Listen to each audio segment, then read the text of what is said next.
الحمد لله رب العالمين والصلاة والسلام على سيد الأنبياء والمرسلين وعلى آله وأصحابه وأزواجه وذرياته أجمعين أما بعد.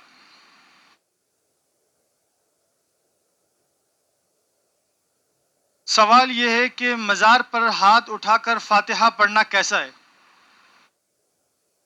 مزار پر ہاتھ اٹھا کر فاتحہ پڑھنا تو مباح ہے اور اجازت ہے، پڑھ سکتے ہیں، لیکن بہتر طریقہ یہ ہے کہ قبلہ رخ ہو کر ہاتھ اٹھائے.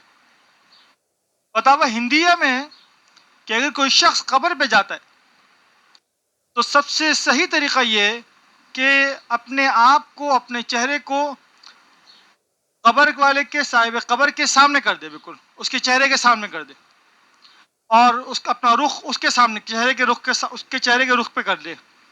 اس کے بعد جوتے اتار لے.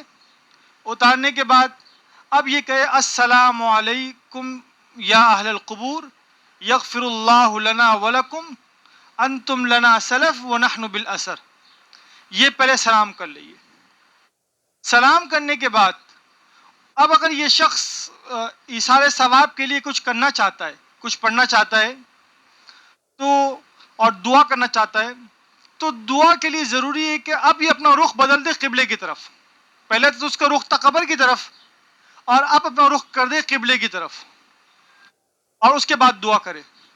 اور ایصال ثواب کا طریقہ یہ ہے کہ پہلے سورہ فاتحہ پڑھے، اس کے بعد سورہ بقرہ پڑھے. سورہ بقرہ کی تقریباً شروع کی جو آیت ہے، پہلا رکوع ہے، وہاں تک پڑھ لے، اور اس کے بعد آیت الکرسی پڑھ لے. پھر یہ دعا کر لے کہ یا اللہ، یہ جو میں نے تلاوت کری ہے اس کا ثواب مرحوم کو پہنچا دیجیے.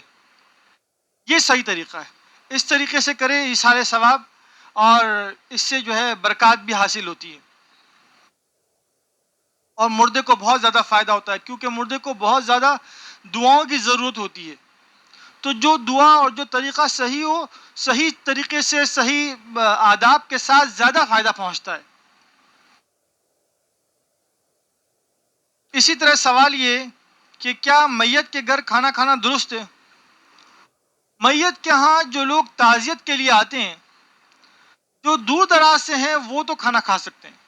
ظاہر ہے ان کے لیے جانا مشکل ہے، اگر قیام کرتے ہیں یا بعض اوقات کھانے وغیرہ کے لیے کوئی ایسی جگہ میسر نہیں ہوتی کہ جہاں کھا سکے، تو ان لوگوں کی تو اجازت ہے جو دور دراز سے آتے ہیں.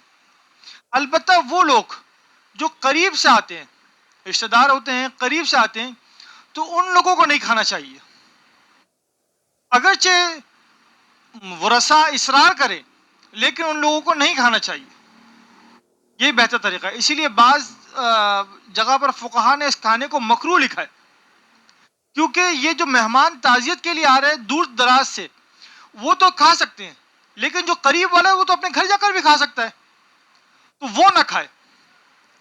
اس کے علاوہ ایک اور بات بھی ضمن میں سمجھ لیں. حاشیہ تحتوی علی المراقی میں لکھا ہے کہ جب کوئی شخص مر جائے، انتقال کر جائے، تو 7 دن تک مسلسل کچھ نہ کچھ پڑھ کر اس کے لیے ایثار ثواب کر دیا جائے. کچھ قرآن مجید کی تلاوت کر لے، یا کچھ صدقات کر دے، کچھ کھانا پکا کر مدرسے کے طلباء کو کھلا دے. یہ 7 دن تک مسلسل کرے. ظاہر ہے اماں ابا ہیں، یا کوئی اور بہن بھائی ہیں، یا کوئی اور عزیز و اقارب ہے، بعض اوقات جو نا ان کا بڑا احسان ہوتا ہے زندگی میں، اور بڑی خدمات ہوتی ہیں ان لوگوں کی. تو جو ورثاء ہیں، پیچھے رہ جانے والے، تو یہ ان کا حق ہے کہ کم از کم یہ اتنا تو کریں، ان کے لیے اتنا تو فائدہ پہنچائیں ان کو. تو یہ 7 دن تک مسلسل کریں، انشاءاللہ اس سے جو ہے بہت زیادہ مرحوم کو فائدہ پہنچتا ہے اس سے.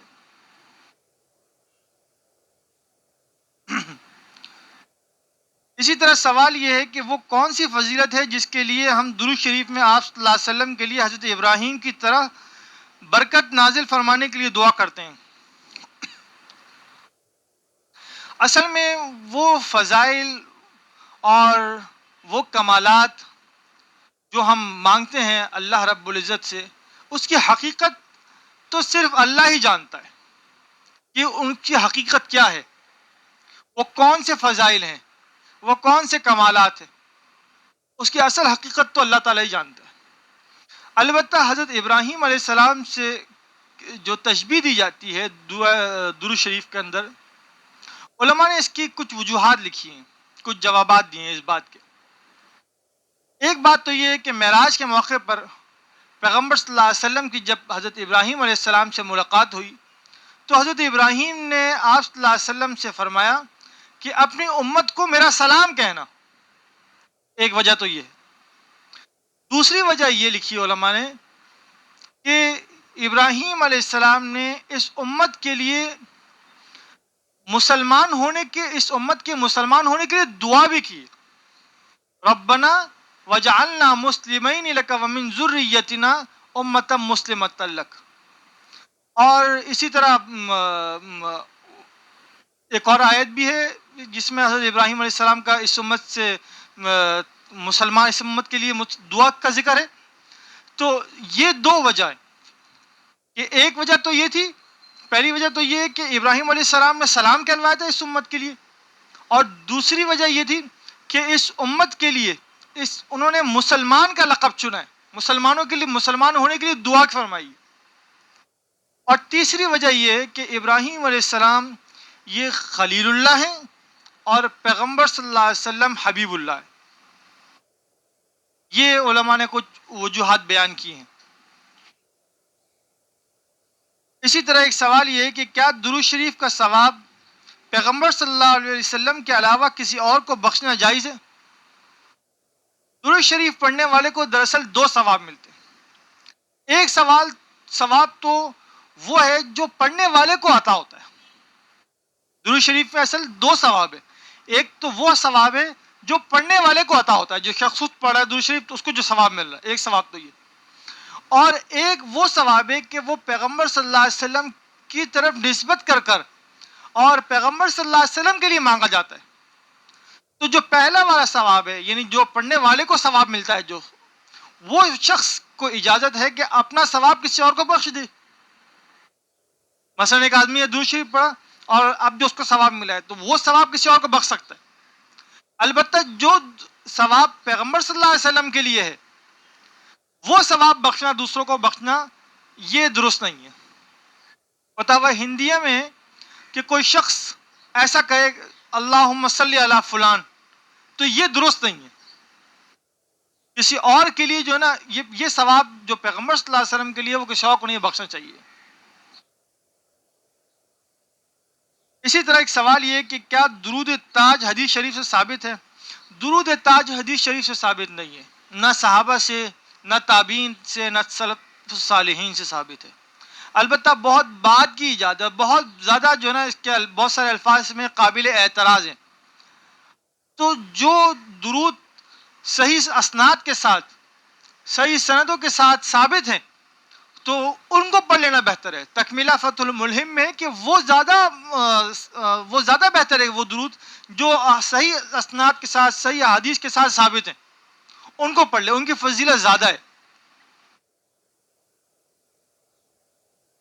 اسی طرح ایک سوال یہ ہے کہ مجلس کو گرمانے کے لیے درود شریف بآواز بلند لوگوں سے پڑھوانا درست ہے یا نہیں؟ یہ اکثر واعظین یا اسی طرح نعت خواں کرتے ہیں کہ مجلس اپنے بیان شروع ہونے سے پہلے بھئی ایک دفعہ زور سے درود شریف پڑھ لے، نعت خواں بھی کرتا ہے، اور اس طرح پڑھانا جائز نہیں ہے، بالکل اجازت نہیں ہے۔ کیونکہ اس طرح پڑھانے میں در مختار میں ہے کہ اس طرح پڑھانے میں مقصود جو ہے نا، مقصود مجلس کو گرم کرنا ہے، مجلس کو اپنی طرف راغب کرنا ہے، متوجہ کرنا ہے، مقصود ذکر نہیں ہے۔ اس میں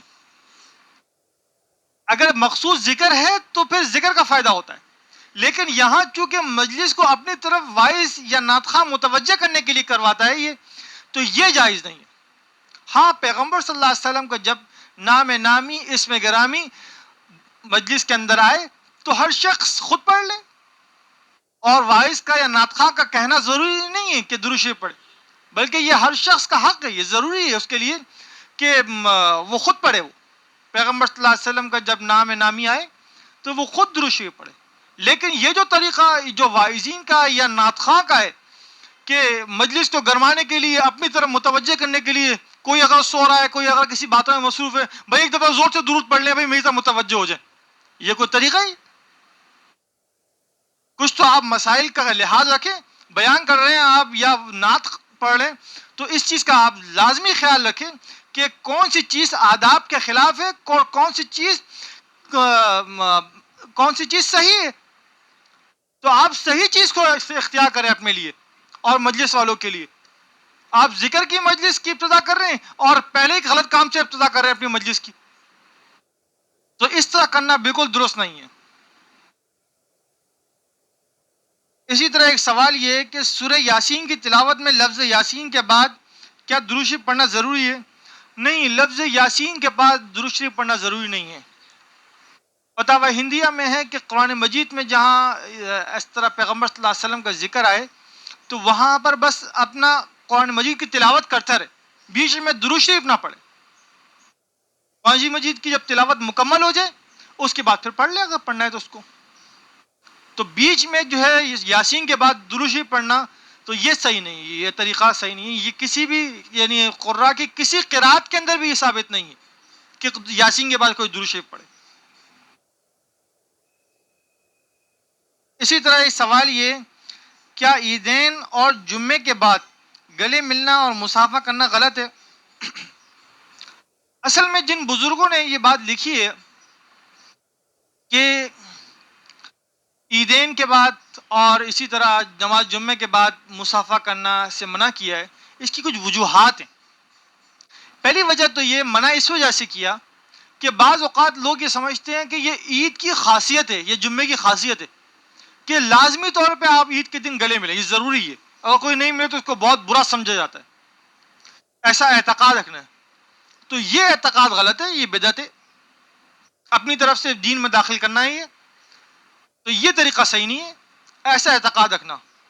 اور اسی طرح جمعے کے دن جو ہے نا ہاتھ ملانا، مصافحہ کرنا، تو ایک تو اعتقاد خراب ہونے کی وجہ سے منع کیا. دوسری وجہ یہ کہ یہ روافظ کا طریقہ ہے، اور روافظ نماز کے بعد لوگوں سے ہاتھ ملایا کرتے تھے. اور ہندو جو ہے اپنی ہولی والے دن ایک دوسرے سے آ کر گلے مل رہے ہوتے ہیں، تو اس وجہ سے تشبیہ کی وجہ سے یہ منع کیا. اور تیسری وجہ یہ کہ مصافحہ کا جو وقت ہے وہ اس وقت ہے کہ ایک مسلمان جب دوسرے مسلمان سے ملے، یہ جب ملے گا تو مسنون طریقہ یہ کہ ہاتھ ملائے، مصافحہ کرے. نماز کے لیے آ رہا ہے تو نماز پڑھے نہ آ کر، مصافحہ کرنے کے لیے آ رہا ہے، نماز پڑھنے کے لیے آ رہا ہے. تو تین یہ وجوہات ہیں. یہ در مختار میں پوری تفصیلاً ذکر ہے کہ یہ شخص آ رہا ہے تو نماز پڑھنے، نماز پڑھ کر چلا جائے. نماز کے بعد مسافر کے لیے کھڑے ہونا ضروری سمجھنا، بعض اوقات بعض علاقوں میں یہ رواج ہے کہ لوگ اس کو جو ہے نا کھڑے ہو جاتے ہیں اور ہاتھ ملاتے ہوئے جاتے ہیں ایک دوسرے کے ساتھ، یا امام کے ساتھ کوئی ہاتھ ملا رہا ہوتا ہے، کوئی مؤذن کے ساتھ ہاتھ ملا رہا ہوتا ہے. تو اس طرح اعتقاد رکھنا یہ غلط ہے. صدق اللہ العظیم.